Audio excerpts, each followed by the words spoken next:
નમસ્કાર, જય શ્રી કૃષ્ણ, રાધે રાધે. મિત્રો, આજના વિડીયોની અંદર આપણે આ એક ખૂબ લાભકારી અને ગુણકારી ઔષધિ વિશે માહિતી મેળવશું. તો આ એનું થડ હશે મિત્રો. તો આ જે વનસ્પતિ છે એ ત્રિદોષનાશક ઔષધિ છે. એટલે કે આપણા શરીરની અંદર વાત, પિત્ત અને કફનું અનબેલેન્સ થાય તો એને બેલેન્સ પણ કરી શકે છે. તો આનું હિન્દીમાં નામ છે મિત્રો મકોઈ, અને આપણે ગુજરાતીમાં એને પીલુડી વનસ્પતિ તરીકે ઓળખીએ છીએ. તો આ વનસ્પતિ જે છે મિત્રો, આપણે આપણા શરીરની અંદર નાની મોટી બીમારીઓની અંદર આપણે ખૂબ રાહત આપણને આપી શકીએ.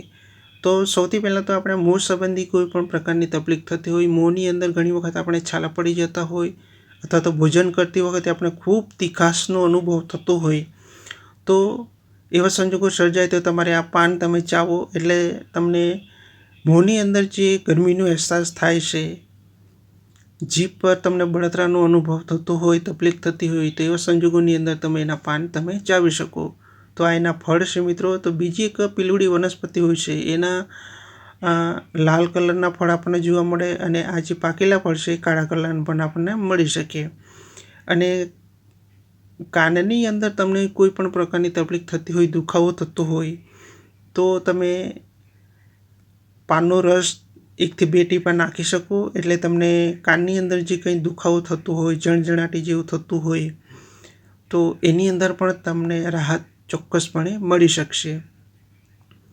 અને બીજું કે આપણે લીવર સંબંધી કોઈ પણ પ્રકારની તકલીફ થતી હોય, કમળો થતો હોય, તો આ જે પીલુડી વનસ્પતિ જે છે એનો પંચાંગનો ઉકાળો બનાવીને તમે પી શકો.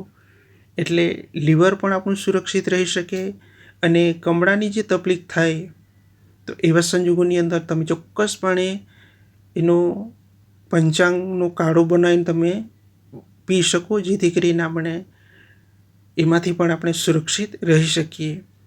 અને ભૂખ ઓછી લાગતી હોય, ઘણી વખત આપણે એવા પાચન શક્તિ નબળી હોય, તો એવા સંજોગોની અંદર આપણે એનો પાનનો રસ આપણે પી શકીએ, અથવા તો એનું શાક પણ આપણે બનાવીને ખાઈ શકીએ, તો પણ આપણે ઘણું સારું રિઝલ્ટ આપણને આપી શકીએ.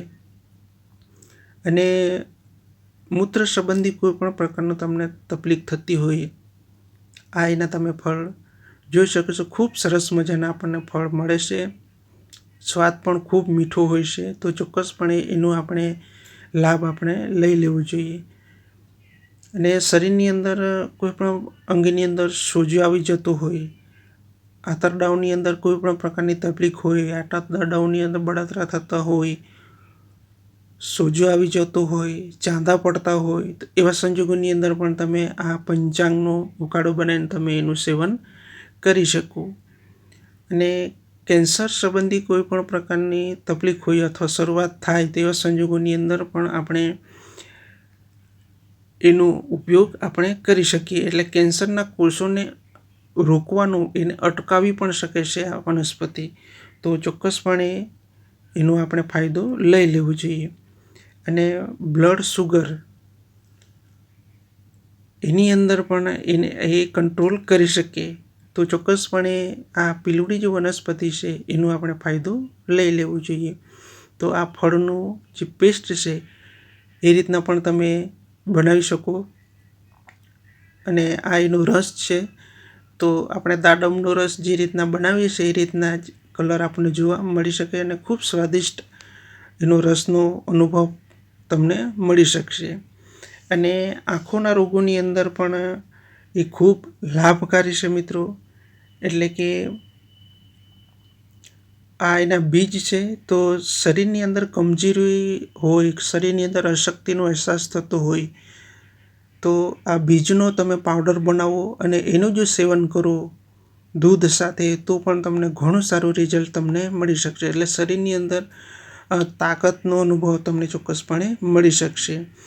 અને શરીરની અંદર સોજો આવી જતો હોય, તમને હાથ પગની અંદર, આંગળીઓની અંદર, પગની એડીની અંદર, કોઈ પણ અંગની અંદર તમને સોજો આવી જતો હોય, તો એવા સંજોગોની અંદર તમે આ ફળ જે છે એનું લેપ તમે બનાવો, એની પેસ્ટ બનાવી દો, અને જે સોજાની જે સમસ્યા હોય, સોજો એ જગ્યા પર તમે એનું લેપ બનાવો અને લગાવો. એટલે તમને એની અંદર પણ તમને ઘણું સારું રિઝલ્ટ અને આરામ તમને મળી શકે. અને આંખો સંબંધી કોઈ પણ પ્રકારની તમને તકલીફ થતી હોય, આંખોની અંદર દુખાવો થતો હોય, બળતરા થતા હોય, રાતે અંધારામાં તમને જોવાની તકલીફ પડતી હોય, તો એવા સંજોગોની અંદર તમે આ મકોઈ વનસ્પતિ છે એના મૂળની છાલ આપણે લેવાની, એને વાટી નાખો, એનું કાઢું બનાવીને જો તમે પી શકો તો આંખો સંબંધી કોઈ પણ પ્રકારની તકલીફ થાય તો એની અંદર આ પીલુડી જે વનસ્પતિ છે મકોઈ એ ખૂબ રાહત આપણને આપી શકે. અને ચેપી રોગની અંદર પણ આપણે રાહત આપી શકે. ત્વચા રોગ, તમને ખંજવાળ થતી હોય, કોઈકને કોઈક અંશે તકલીફ થતી હોય, એવા સંજોગોની અંદર પણ આપણને રાહત આપી શકે. એટલે વાત રક્ત, ઉદર રોગ, કમર જકડાઈ જવી, એવા સંજોગો સર્જાય તો એનું શાક પણ તમે બનાવીને ખાઈ શકો.